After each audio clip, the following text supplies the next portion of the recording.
तो जैसा कि आप लोग को पता है कि ग्रुप ए का क्वेश्चन हम लोग पिछले वीडियो में सॉल्व कर चुके हैं, तो अभी हम लोग ग्रुप बी का वीडियो सेकेंड पार्ट में सॉल्व करेंगे ग्रुप बी के क्वेश्चंस। ठीक है, तो ग्रुप बी का क्वेश्चन है जो कि 2 क्वेश्चन रहता है, 10 मार्क्स का 2 क्वेश्चन रहता है। ठीक है, और हर एक क्वेश्चन में एक और कोई क्वेश्चन भी रहता है, मतलब एक क्वेश्चन में 2 रहेगा, इस हिसाब से 4 क्वेश्चन रहता है।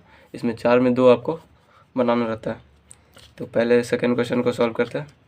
ये कह रहा है कि draw graphical symbol for the following. 5 चीज़ है, ये पाँचों का ग्राफिकल सिंबल बनाना है। तो देखिए बनाते हैं। पहला है स्टोन वर्क। स्टोन वर्क का जो सिंबल रहता है ना, वो सिंपली पहले इसके लिए एक रेक्टेंगल बनाएंगे, और फिर इसमें क्या रहता है, ब्रिक वर्क के जैसा ही, बस एक कंटिन्यूस लाइन रहेगा और एक डॉटेड लाइन रहता है, upper right to lower left.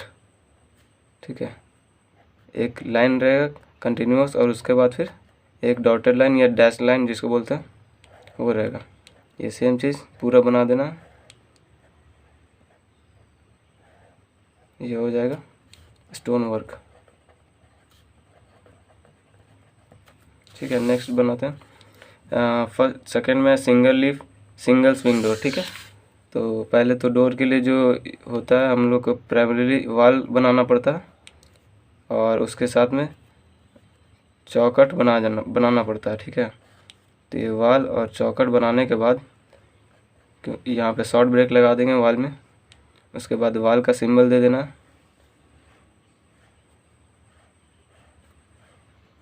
ठीक है, उसके बाद क्योंकि ये सिंगल स्विंग है तो एक ही साइड स्विंग होगा, और सिंगल पैनल है तो एक ही पैनल है। ठीक है, single panel and single swing. Third है इंडियन टाइप डब्ल्यूसी। तो इंडियन टाइप डब्ल्यूसी 2 तरह से बनाया जाता है। ये पहले आईएस कोड इसको इस तरह से बनाता है और बताता है, ये एक सर्कुलर टाइप का, और उसके बाद फिर इसमें कुछ इस तरह से अटैच। ये इंडियन टाइप डब्ल्यूसी ये हो गया सिंगल पैनल सिंगल स्विंग।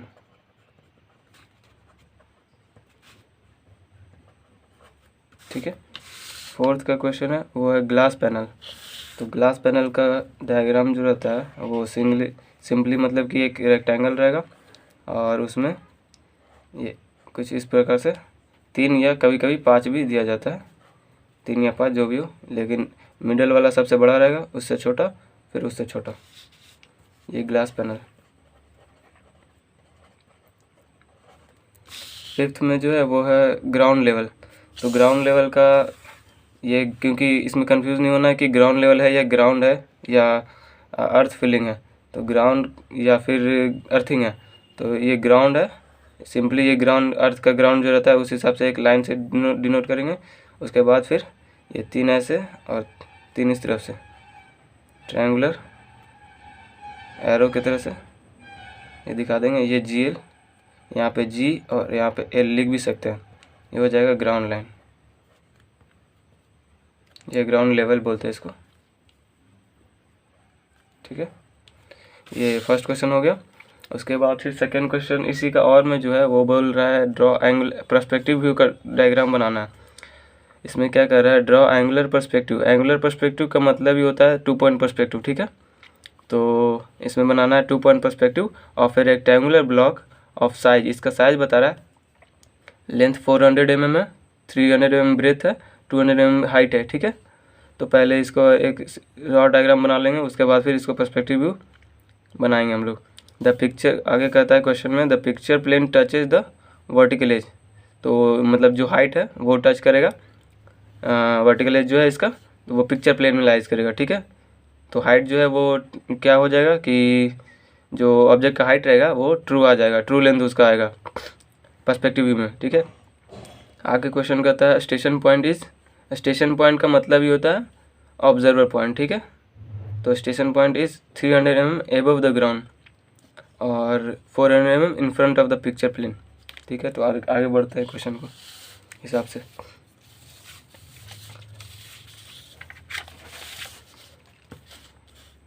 पहले हम लोग एक PP बनाएंगे। ठीक है, ये हो गया PP, और पहले प्रिलिमिनरी इसका ये बना लेते हैं हम लोग। एक क्यूबॉइडल शेप का रहेगा,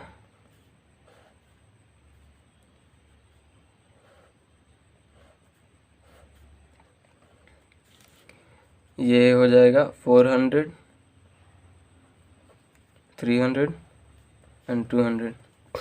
इसी तरह से हम लोग रखेंगे, क्योंकि यहाँ पे एंगल नहीं दिया है किस प्रकार से रखना है। तो वैसे भी वर्टिकल एज अगर पीपी में टच करता है तो जनरली हम लोग क्या करते हैं कि ये इक्वल एंगल ले लेते हैं, तो मतलब पीपी से ये फेस भी उतना ही एंगल पे रहेगा और ये फेस भी उतना ही एंगल पे रहेगा।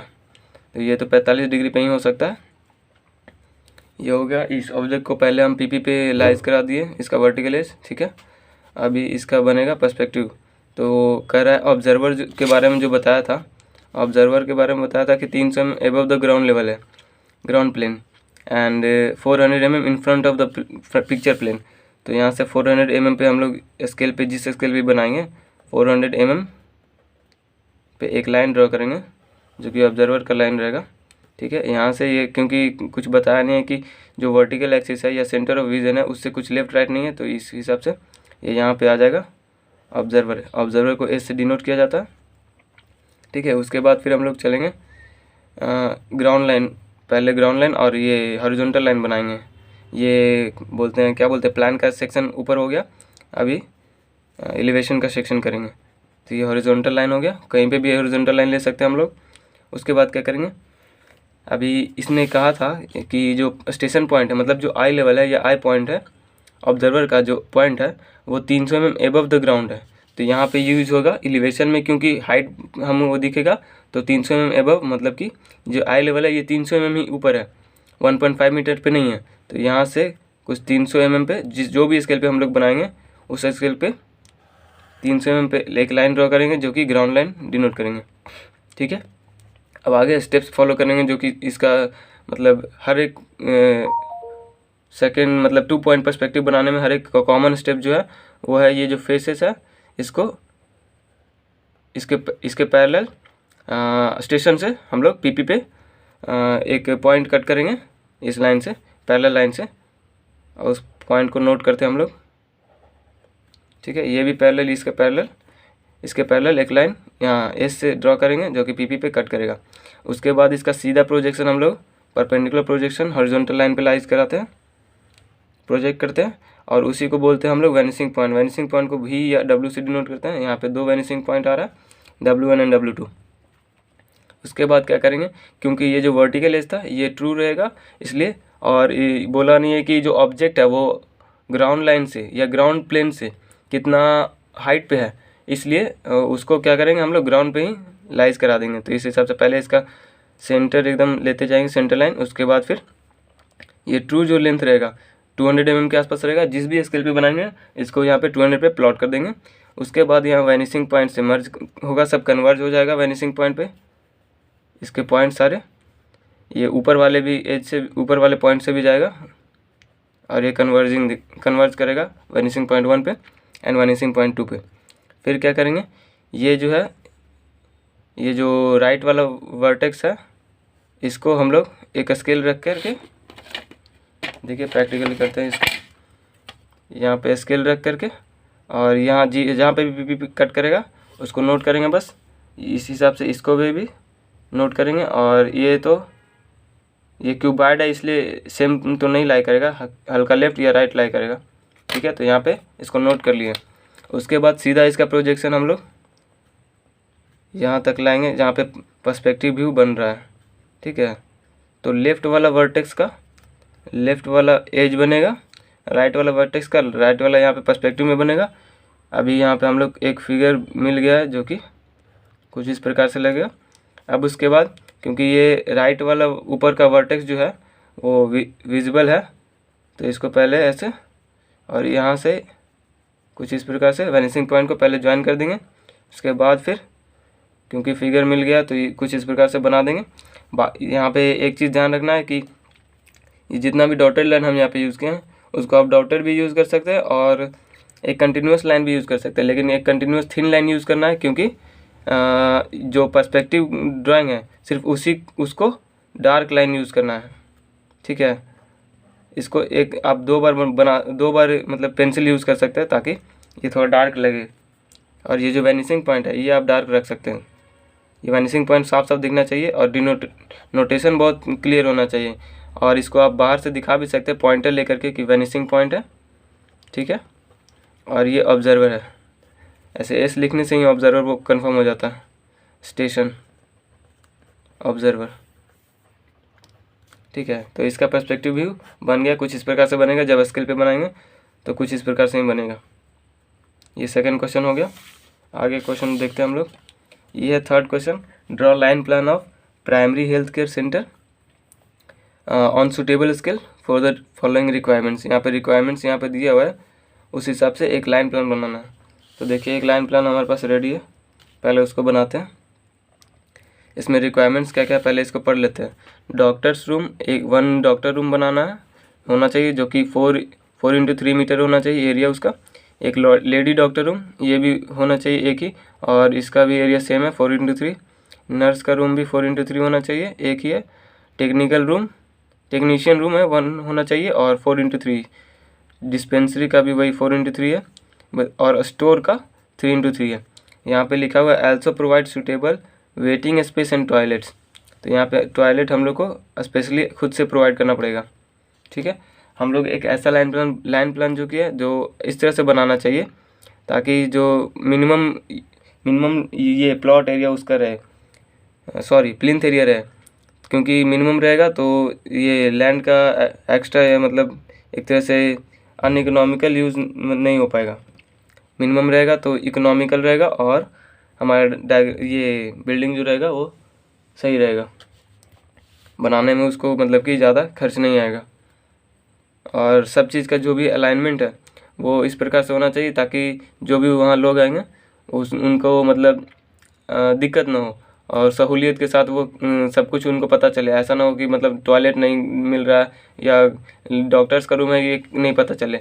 जनरली क्या है कि ये जो है ये डिस्पेंसरी, जिसको ये मेडिकल स्टोर बोलते हैं, ये जनरली फ्रंट में होना चाहिए ताकि बाहर से भी लोग इसको एक्सेस कर सके, बाहर से भी दवाई वगैरह ले सके। उस हिसाब से जनरल रिक्वायरमेंट के हिसाब से हम लोग प्लॉट करेंगे इसको।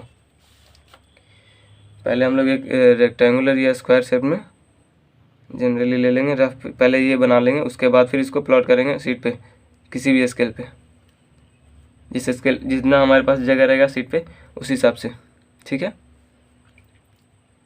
तो पहले यहाँ पे एंट्रेंस एक दे देते हैं, यहाँ पे पहले डिस्पेंसरी देते हैं। यहाँ पे राइट कॉर्नर पे हम लोग डिस्पेंसरी दे दे रहे हैं, ठीक है।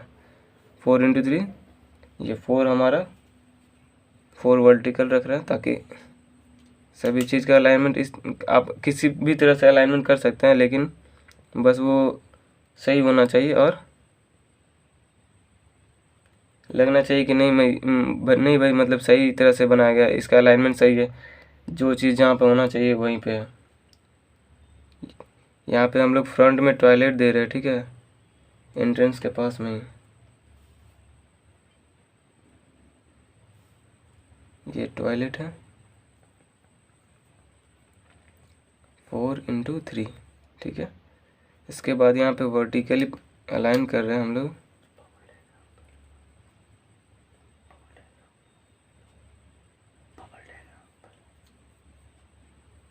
यहाँ पे डॉक्टर्स रूम फ्रंट में रख रहे हैं, डॉक्टर्स रूम 3x4।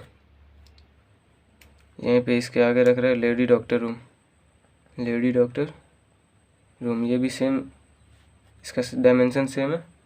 उसके बाद यहाँ पे इसको इस तरह से टेक्नीशियन रूम, ये 4x3 है। यहाँ पे स्टोर 3x3 का है,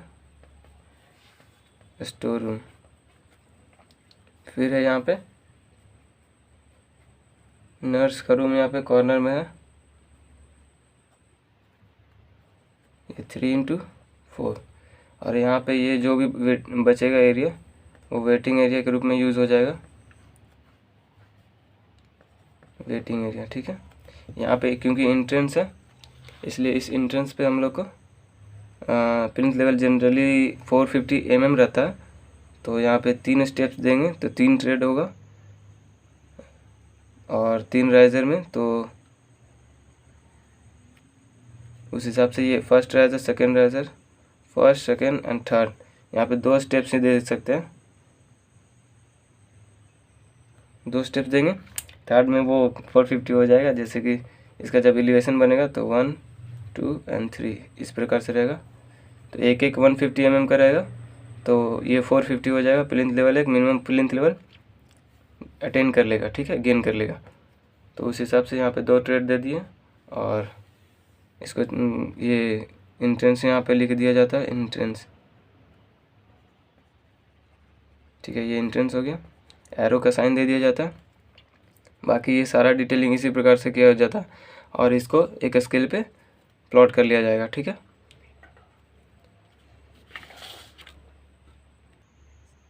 तो ये हमारा लाइन प्लान लगभग रेडी था। इसमें एक चीज़ की कमी है, वो है डोर एंड विंडो का बारे में। और क्योंकि लाइन प्लान में हमको ये एक लिखना रहता है, मतलब शेड्यूल ऑफ ओपनिंग देना रहता है, शेड्यूल ऑफ ओपनिंग। इसको हम लोग क्या बोलते हैं, एक टेबल के रूप में लाइन प्लान के बगल में ही बनाते हैं, ताकि ये पता चल सके कि मतलब कि जहाँ पे भी हमारा ओपनिंग है वो उसका मतलब क्या डायमेंशन है। तो पहले यहाँ पे सीरियल नंबर रहता है, यहाँ पे designation, serial number, designation, designation मतलब कि डोर है विंडो है। उसके बाद यहाँ पे उसका रहता है ये साइज, ठीक है। तो यहाँ पे देखिए, यहाँ पे मान लेते हैं ये जो डोर था, मेन डोर था, उसको मान ले रहे हैं हम लोग 3 मीटर मान रहे हैं, ठीक है, 3 मीटर का मान लीजिए ये था। तो ये यहाँ पे फर्स्ट में D3 × 2.1, क्योंकि डोर का कोई भी डोर का लिंटर लेवल पे हाइट जो रहता है वो ओपनिंग का जो डोर ओपनिंग का रहता है वो 2.1 मीटर रहता है, इसलिए 3 हो जाएगा इसका हॉरिजॉन्टल और वर्टिकल 2.1 मीटर, ठीक है। यहाँ पे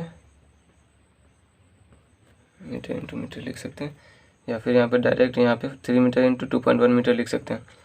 फिर बाकी जो भी मान लेते हैं, डोर्स में जनरली हम लोग जो डोर प्रोवाइड करते हैं वो 1000 mm वाइड होता है। तो पहले तो डोर का जो डेजिग्नेशन है वो हम लोग इस तरह से इसमें अलाइन करते हैं, मतलब लिखते हैं कि पहले जो ग्रेटर साइज का रहता है वो पहले आएगा, उसके बाद फिर उससे छोटा साइज आएगा, उसके बाद फिर उससे और छोटा साइज आएगा, उस हिसाब से। तो पहले D लिख लिए हैं, तो D1 D2 D3 के रूप में आगे बढ़ेंगे हम लोग। तो D का साइज़ अगर 3 मीटर वाला हो गया तो D1 का साइज़ उससे छोटा वाला आएगा। तो जनरली हम लोग यहाँ पे सभी जगह पे 1.2 मीटर वाइड डोर्स यहाँ पे देंगे सभी जगह पे। तो यहाँ पे तो D हो गया, यहाँ पे D सिंपली लिख देते हैं। यहाँ पे जहाँ पे भी डोर रखना है हमें वहाँ पे D1, यहाँ पे स्टोर में भी D1 रहेगा, यहाँ पे भी D1, ये लेडी रूम में भी D1, लेडी डॉक्टर्स रूम में यहाँ पे भी D1, और टॉयलेट में क्योंकि हमें रखना है मतलब 1000 mm वाइड, तो यहाँ पे D2। उसके बाद फिर यहाँ पे हम लोग एक टेबल में लिख देंगे, और यहाँ पे क्योंकि ये 1.2 मीटर वाइड था, 1.2 मीटर × 2.1 मीटर। नेक्स्ट जो D2 है ये है 1000 mm मतलब कि 1 मीटर, सिंपली 1 मीटर × 2.1 मीटर।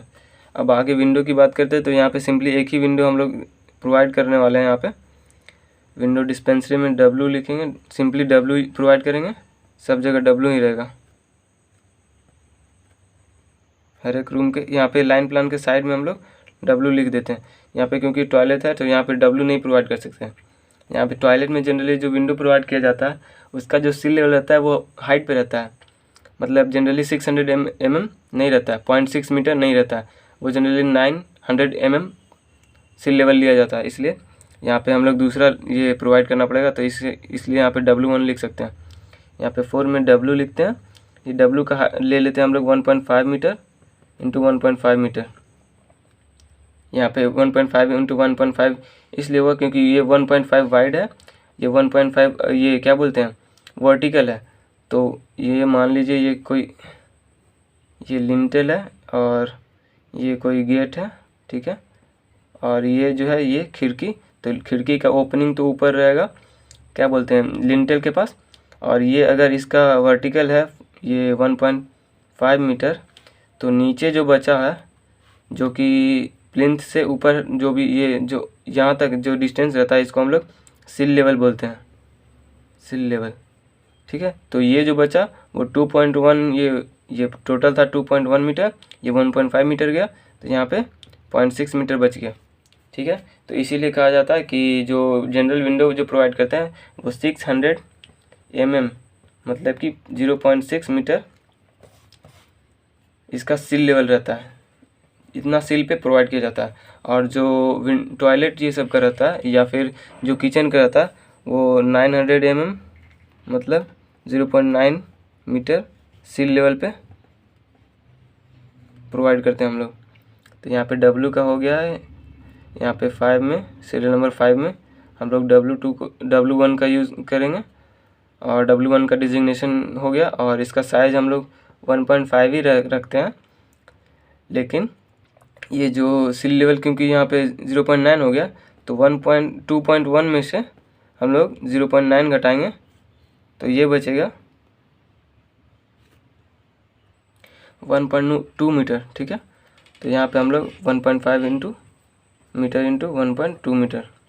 यहाँ पे थोड़ा रफ हो रहा है, इसलिए कोई टेंशन नहीं है, जब एक्चुअल स्केल पे प्लॉट करेंगे तो सही से हमें करना है और सही से एक टेबल बना के करना है। ठीक है, आगे नेक्स्ट क्वेश्चन जो है, नेक्स्ट क्वेश्चन है और वाला। तो इसमें कह रहा है design and draw a dog legged stair as per the following details. यहाँ पे दो ही डिटेल्स दिया गया है, सीलिंग का हाइट दिया है और थिकनेस ऑफ फ्लोर स्लैब। यहाँ पे वेस्ट स्लैब का भी थिकनेस नहीं दिया गया है, तो पहले इसका बेसिक जान लेते हैं उसके बाद फिर। और यहाँ पे एक और इंस्ट्रक्शन है, any other data required may be suitably assumed. तो हम लोग जो भी डेटा अदर रिक्वायर्ड होगा, जैसे कि लैंडिंग का विड्थ वगैरह, तो वो सब को हम लोग एज्यूम कर लेंगे। ठीक है, तो आगे बढ़ते हैं इसमें।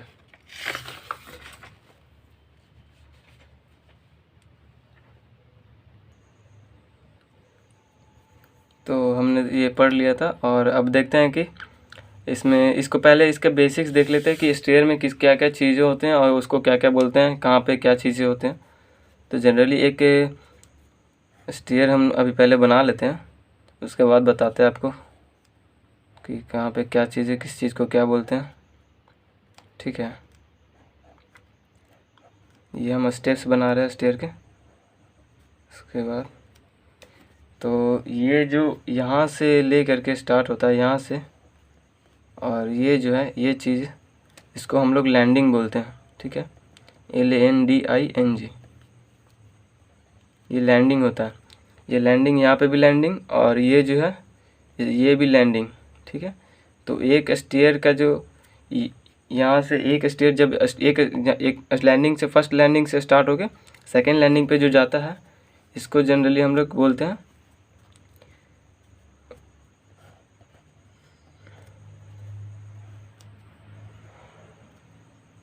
One flight.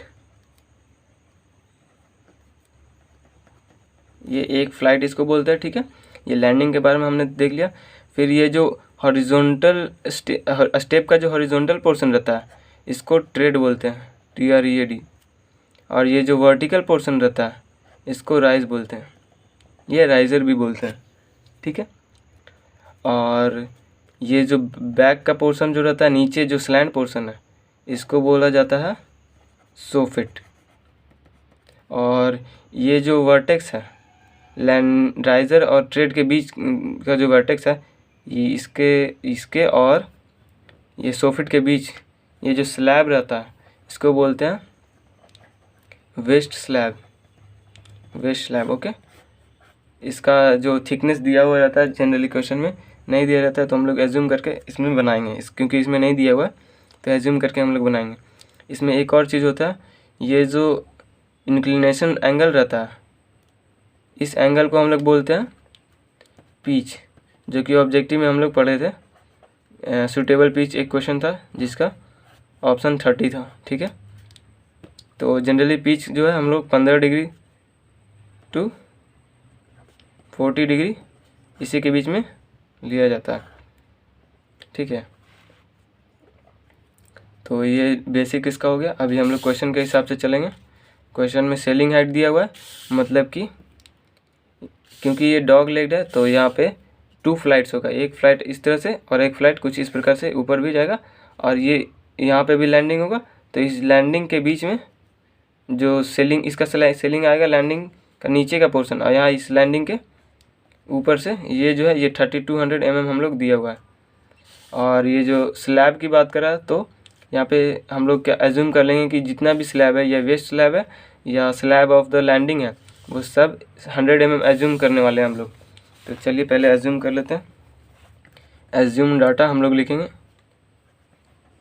एज्यूम्ड डाटा, ठीक है। Waist slab 100 mm,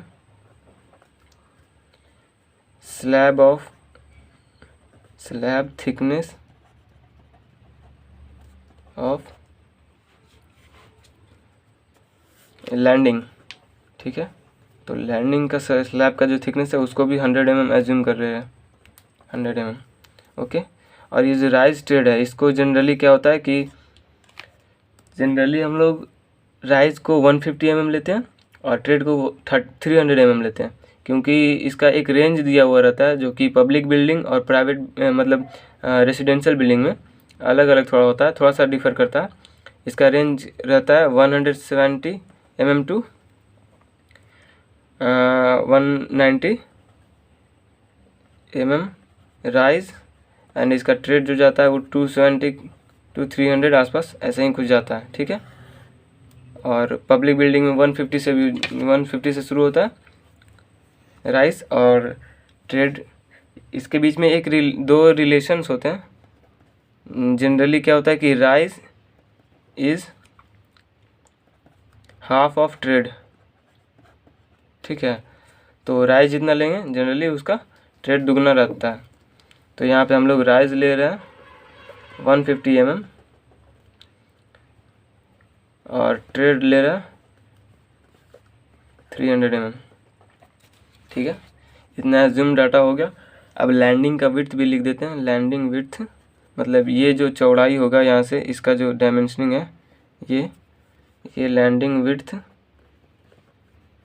is equals to 1000 mm, मतलब 1 मीटर हम लोग ले रहे हैं लैंडिंग का विड्थ। लैंडिंग का विड्थ मिनिमम जो है वो 0.8 मीटर लिया जाता है, ठीक है। तो इससे कम लैंडिंग विड्थ नहीं लिया जाता, तो इसको याद रखने का ये पॉइंट है। आगे हम लोग इसको बनाते हैं, किस प्रकार से बनाते हैं देखते हैं। पहले हम लोग यहाँ नीचे का लैंडिंग से स्टार्ट करेंगे। यहाँ पे अगर हम लोग देखिए, क्योंकि यहाँ पे बोला जा रहा है design and draw dog leg stair, तो यहाँ पे नहीं बोला है कि सेक्शन प्लान बनाना है इसका, मतलब क्रॉस सेक्शन दिखाना है या प्लान बनाना है। तो यहाँ पे हम लोग प्लान और क्रॉस सेक्शन दोनों बनाते हैं। पहले एक कुछ इस प्रकार से रफली ले लेते हैं। ये 1000 पहले तो स्केल हम लोग सेट कर लेंगे जिस स्केल पे बनाना है, आप जब बनाएंगे तो। और ये लैंडिंग ले लेंगे, ठीक है। और फिर लैंडिंग का जो विड्थ रहेगा उसके हिसाब से ये 100 mm ले करके और ये बना देंगे।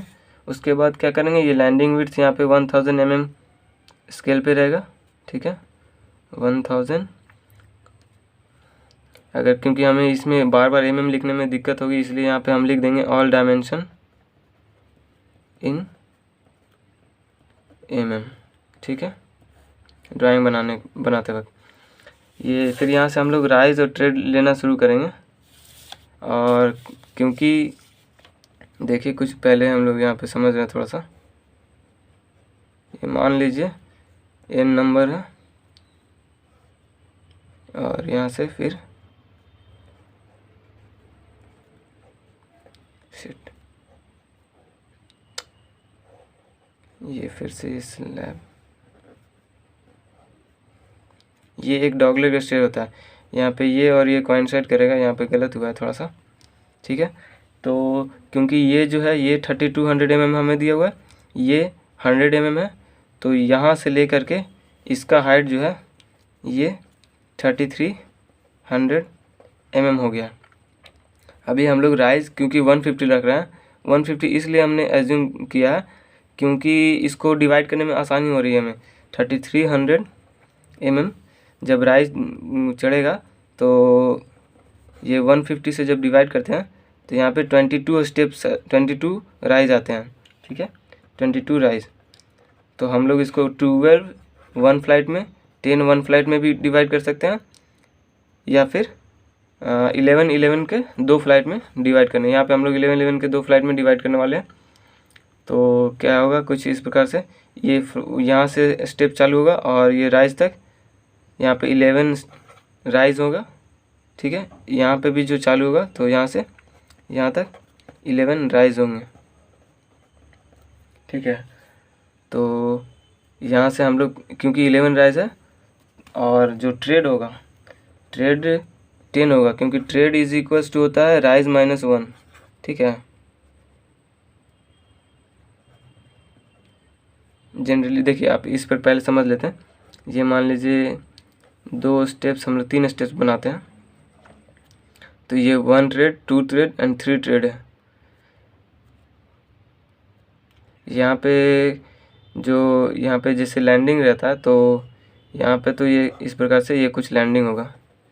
तो यहाँ पे देखिए first riser, second riser, third riser, 3 riser है, तो ट्रेड 1 2 ही है, क्योंकि ये जो लैंडिंग का रहता है उसको ट्रेड नहीं बोलते हम लोग।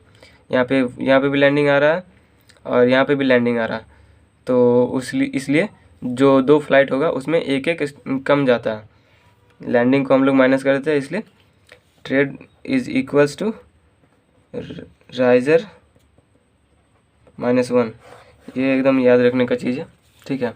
तो इसलिए यहाँ पे राइज हम लोग कितना होगा, राइज हो जाएगा 11 राइज जाएगा और 10 ट्रेड जाएगा। तो फर्स्ट राइज हो गया, फर्स्ट ट्रेड हो गया, इस हिसाब से 1 2 3 4 5 6 7 8 9 10 और ये 11, ये कुछ इस प्रकार से जाएगा। यहाँ पे हमारे पास स्पेस कम है इसलिए दिक्कत हो जा रहा है।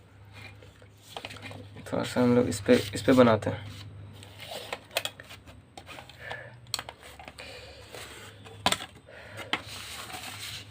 ठीक है। इसी चीज़ को बनाते हैं,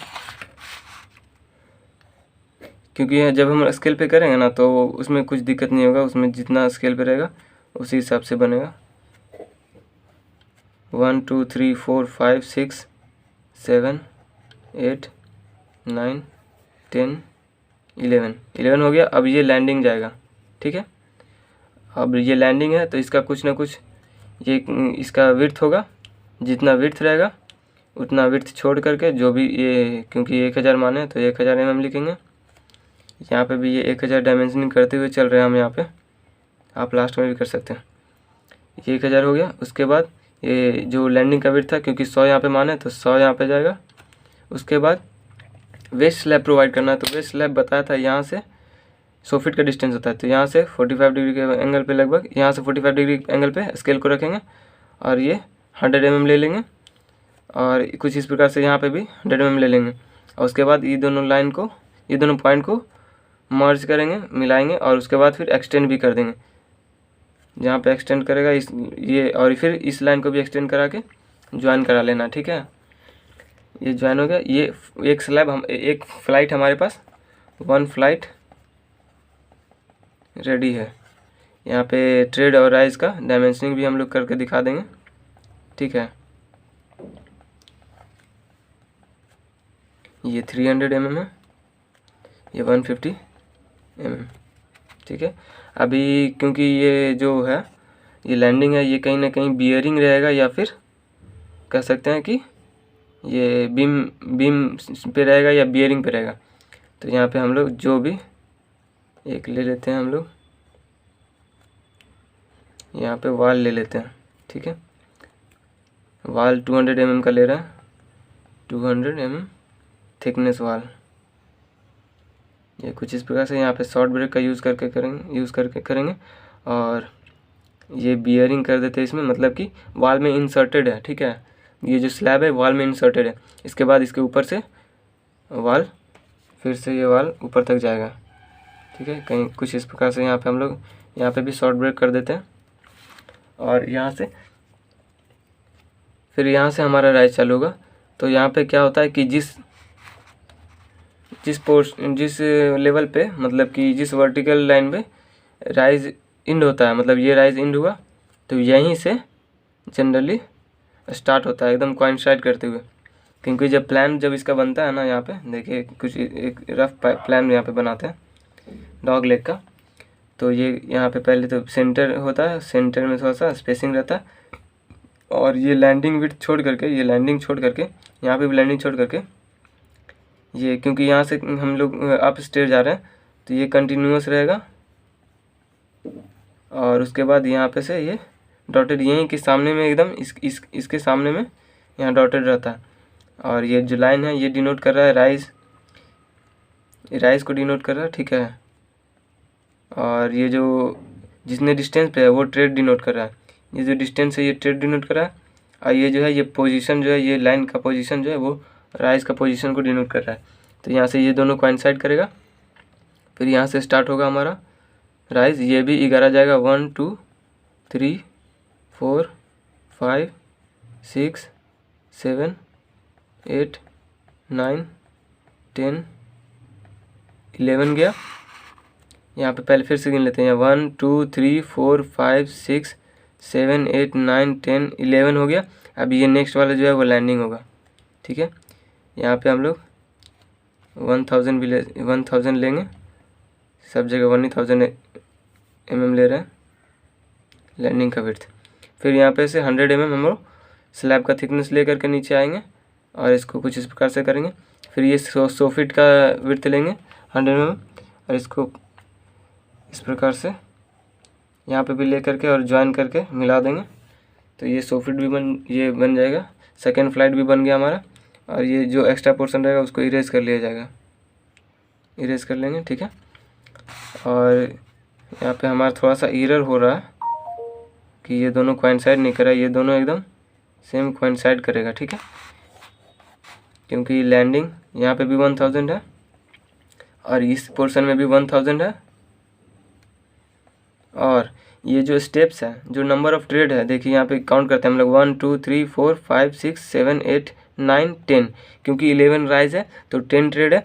यहाँ पे भी सेम 1 2 3 4 5 6 7 8 9 10 ट्रेड है, ठीक है। दोनों राइज के बीच में, first starting and ending rise के बीच में। तो यहाँ पे 10 tread is equal to 300 mm into 10 means what, ये 3000 mm होगा कि नहीं, ये 300 mm होगा। 1000 गलती से यहाँ पे 10 छूट गया था, ठीक है। तो ये 3000 mm हो गया। तो ये फर्स्ट फ्लाइट में और सेकेंड फ्लाइट में दोनों में नंबर ऑफ स्टेप्स जो है वो सेम रखे हैं, 11 राइज एंड 10 ट्रेड्स, ठीक है। तो इस प्रकार से कुछ रहेगा हमारा जो क्या बोलते हैं स्टेयरकेस दिखेगा। तो इस हिसाब से यहाँ पे क्या हो रहा है कि जो डाटा दिया हुआ था 3200 mm सीलिंग हाइट जो होता है, मतलब कि अपर लेवल का, या जो कह सकते हैं कि ये जो सीलिंग रहेगा 1 फ्लोर रहेगा, यहाँ पे ये प्लिंथ हो जाएगा, ये प्लिंथ लेवल, ठीक है। ये सीलिंग लेवल इसका बोलते हैं। नीचे से जो रहता है ना उसको सीलिंग बोलते हैं और ऊपर जो रहता है उसको फ्लोर लेवल बोलेंगे। तो इसके बीच में जो डिस्टेंस रहेगा ये plinth to ceiling is equal to ceiling height, ठीक है, सीलिंग हाइट। और ये जो फ्लोर का ऊपर का जो लेवल रहेगा, मतलब स्लैब का इंक्लूड कर लिया जाएगा, तो ये हो जाता है हमारा फ्लोर हाइट, ठीक है। तो सीलिंग हाइट 3200 mm था, ये 100 mm मिल करके 3300 mm हो गया था। यहाँ से राइज हमने देना चालू किया और वो 11 में बढ़ गया बहुत आसानी से, क्योंकि 3300 इज डिविजिबल बाई 150 और ये 22 बार में 11 स्टेप्स में हमने बांट दिया था। यहाँ पे ये पूरा कोइंसाइड करेगा एकदम एक ही लाइन में, ये एक ही लाइन में यहाँ पे से ऐसे लाइज करेगा, ठीक है। एक्चुअल में जब स्केल पे बनाएंगे तो हम यहाँ पे सिर्फ रफ ही डायग्राम बनाया जाएगा, क्योंकि एक्चुअल स्केल पे बनाने में बहुत ज़्यादा टाइम लगेगा, ठीक है। और यहाँ पे हम लोग थोड़ा सा डिनोटेशन कर देते हैं, नोटेशन कर देते हैं। ये जो वाल है तो upper right to lower left 2 line, 2 continuous line आएगा इक्वी डिस्टेंस पे, ठीक है। ये वाल है, यहाँ पे थिकनेस हम लोग यहाँ पे डिनोट कर दी डायमेंशनिंग करके। अभी ये बियरिंग है, मतलब ये जो है स्लैब है, ये वाल के अंदर है, उसके ऊपर फिर वाल बनाना स्टार्ट हुआ है, मतलब कि 2 वाल के बीच में बियरिंग है। ये इसको बोलते हैं बियरिंग। 2 तरह से होता है, एक बियरिंग कर सकते हैं या फिर बीम पे कर सकते हैं। यहाँ पे थोड़ा सा बीम में क्या होता है कि नीचे और जाता है कुछ इस प्रकार से, ठीक है। तो लोड जो रहता है स्लैब का वो बीम पे रहता है, यहाँ पे वाल पे लोड होगा, ठीक है। तो एज़ पर रिक्वायरमेंट यहाँ पे हम लोग 3200 ये भी कर दिए और सीलिंग ऐड कर दिए और थिकनेस ऑफ स्लैब भी 100 mm हमने मान लिया है। यहाँ पे पहले ये दिखा दिया जाएगा, यहाँ पे ये 100 mm है। और सोफिट को भी एज्यूम तो हम लोग कर ही लिए थे, यहाँ पे एज्यूम डाटा के बाद हम लोग ये ड्राइंग बनाएंगे। ये ड्राइंग में अब यहाँ पे एक चीज़ की कमी है, वो है रेनफोर्समेंट मतलब कि छड़ जो डालेंगे हम लोग, हिंदी में छड़ बोलते हैं। तो छड़ जो डालेंगे, जो सरिया डालेंगे, जो स्टील डालेंगे इसमें, उसको इसमें डिनोट कैसे करेंगे, क्योंकि ये सेक्शन है तो सेक्शन कटेगा जब स्टेयर का तो इस हिसाब से दिखेगा। तो इसमें रेनफोर्समेंट हम लोग इस प्रकार से दिखाया जाता है, जो एक ऊपर से रहेगा और एक नीचे रहता है।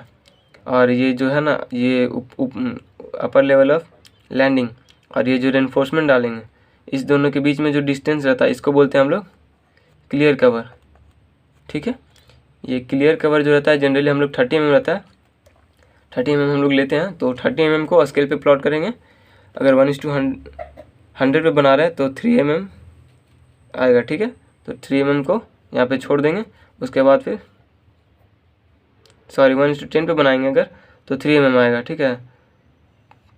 तो ये जनरली क्योंकि बहुत ही डिटेल सेक्शन होता है तो इसको लार्ज स्केल पे हम लोग बनाते हैं, मतलब 1:10 पे बना दिए या फिर 1:20 पे बना दिए, 25 पे बना दिए, ठीक है। तो 1:10 पे जनरली बनाते हैं तो 3 mm आएगा। और ये जो नीचे का जो रेनफोर्समेंट रहता है, नीचे का सेक्शन का रेनफोर्समेंट यहाँ पे तो हम लोग कहीं पे भी जो दिखाते हैं वो एक सिंगल लाइन से दिखाते हैं। और यहाँ पे जो नीचे का पोर्शन रहता है वो थोड़ा सा आगे जा कर के पहले ऊपर का जो रहता है वो नीचे क्लियर कवर, नीचे से कुछ क्लियर कवर ले करके 30 mm, और ये पूरा नीचे तक, ये नीचे कुछ इस प्रकार से आएगा और ये ऊपर रह जाता है, ठीक है। ये इस लैंडिंग में ये ऊपर रहेगा, ठीक है। और इस लैंडिंग में जो नीचे से स्टार्ट होगा वो यहाँ पे इसके ऊपर जाता है, ठीक है। और ये कितना जाता है, ये 1/4 ऑफ फ्लाइट कह सकते हैं, ठीक है। और यहाँ पे से भी जो ये नीचे से गया था ये ऊपर से आएगा, ये 1/4 ऑफ फ्लाइट, मतलब ये जो फ्लाइट का जो विड्थ रहेगा उसका 1/4 यहाँ पे नीचे वाला ऊपर आकर के रेनफोर्समेंट रहेगा, और यहाँ पे ऊपर वाला ऊपर ही रेनफोर्समेंट रहेगा। यहाँ पे रेनफोर्समेंट सही से नहीं दिख रहा होगा,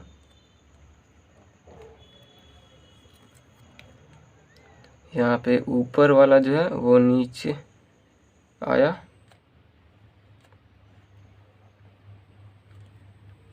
और नीचे आकर के ये नीचे रहता है, और ऊपर जो रहता है, ऊपर वाला ऐसे ही ऊपर रहता है, ठीक है। यहाँ पे गलती हुआ था। फिर यहाँ पे भी जो रेनफोर्समेंट है, क्योंकि इस तरफ का रेनफोर्समेंट दिख रहा है तो उस तरफ का तो दिखेगा नहीं।